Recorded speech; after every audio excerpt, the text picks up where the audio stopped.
Dari hasil laporan Anda terlihat normal. Bisa diceritain nggak bagaimana awalnya Anda bisa menjadi ODGJ? Berawal dari hubungan keluarga saya yang rumit, Dok. Hubungan keluarga, apa boleh tolong coba dijelaskan? Beberapa tahun yang lalu saya menikah dengan janda. Oh iya, Janda itu punya anak perempuan yang umurnya udah 20 tahun. oke. Kemudian ayah kandung saya yang sudah menduda cukup lama merayu anak tiri saya. Sampai akhirnya anak tiri saya menikah dengan ayah saya. Wah, menang banyak. Nah itu berarti status anak tiri saya berubah dari ibu tiri saya dong, Dok. Terus ayah saya menjadi menantu saya, benar? Iya. Setahun kemudian istri saya melahirkan anak pertama kami, yang mana itu adalah merupakan adik dari ibu tiri saya. Sehingga anak saya bisa memanggil saya dengan sebutan ayah, sekaligus paman. Benar gak? Bentar. Dan pada saat yang sama, istri saya adalah ibu dari ibu tiri saya.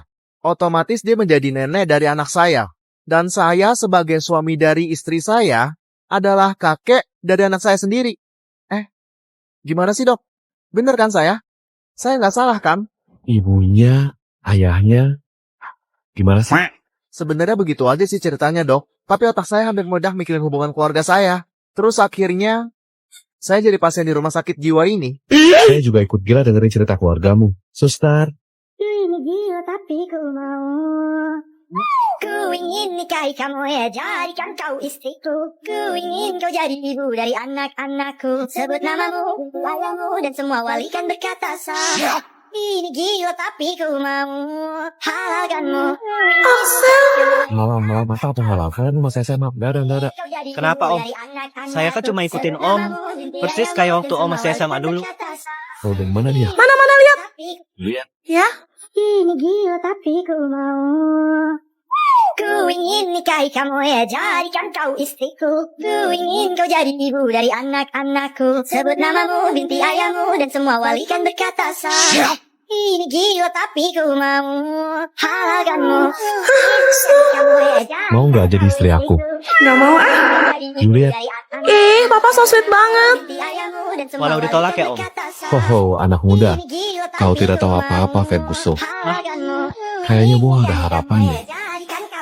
Padahal gue sayang banget sama dia. Snow, aku baru belajar main gitar. Jangan diketawain ya. Juliet. Ini gila tapi ku mau. Ku ingin nikahi kamu, jadikan ku istrimu. Ku ingin kau jadi ayah dari anak-anakku. Sebut namaku, binti ayahku, dan semua wali kan berkata sah. Ini gila tapi ku mau dihalalkanmu. Ini gila tapi ku mau halalkanmu. Juliet. Ya? Ini gila tapi ku mau. Ku ingin nikahi kamu ya, jadikan kau istriku. Ku ingin kau jadi ibu dari anak-anakku. Sebut namamu, binti ayahmu, dan semua wali kan berkata sah. Ini gila tapi ku mau halalkanmu. Mau nggak jadi istri aku? Nggak mau ah. Juliet.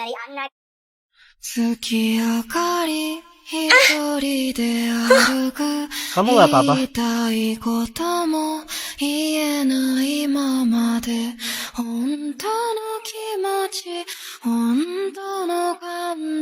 Sejak itu, aku selalu datang ke tempat ini, berharap kami dapat bertemu kembali. Diam-diam menunggunya di sini. Entah sudah berapa lama, tapi ia sepertinya tak akan pernah muncul lagi.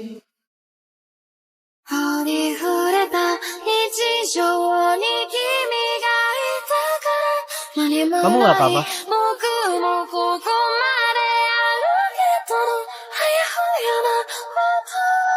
Tiap malam tiba, kami akan bertemu di tempat ini.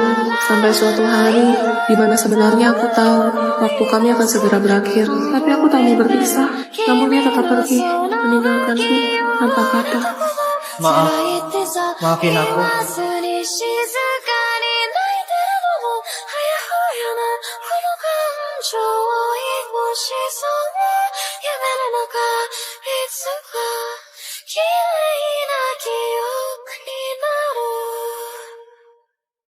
Kebahagiaan sementara ini dan semua kepingan tentang kita telah tersimpan rapi dalam kotak mimpi indahku.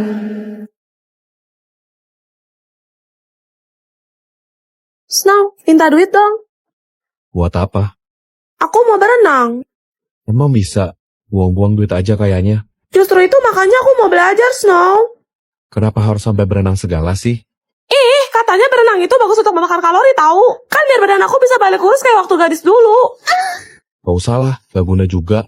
Tuh lihat ikan paus, tiap hari berenang. Tapi gak kurus-kurus, tetap aja badannya gede kan? Ih, nyebelin.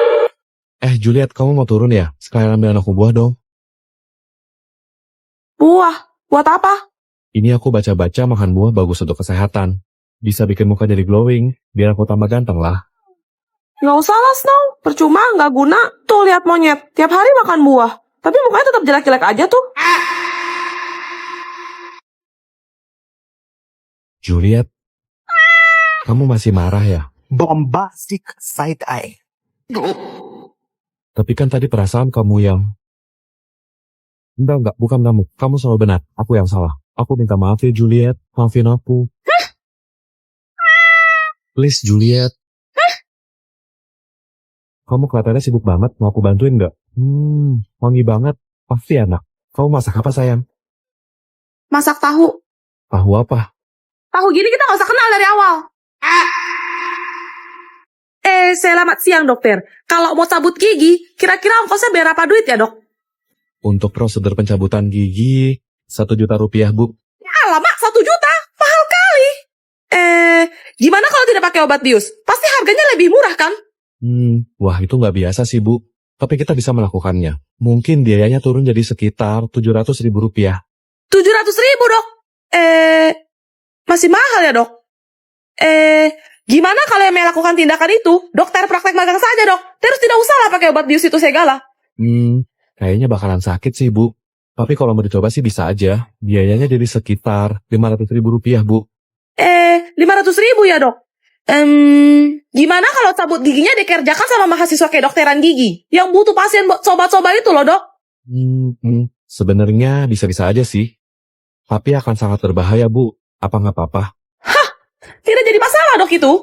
Baik kalau Ibu bersikeras. Biayanya jadi mungkin sekitar 100.000 rupiah saja, Bu. Nah, sempurna. Aku mau yang itu ya, dok. Sebentar, aku pulang dulu. Biar ku jemput suamiku. Semalam pening kali palaku. Tak hentinya dia merepet giginya sakit katanya. Buat suaminya toh. Juliet, Bloody Mary itu apaan sih?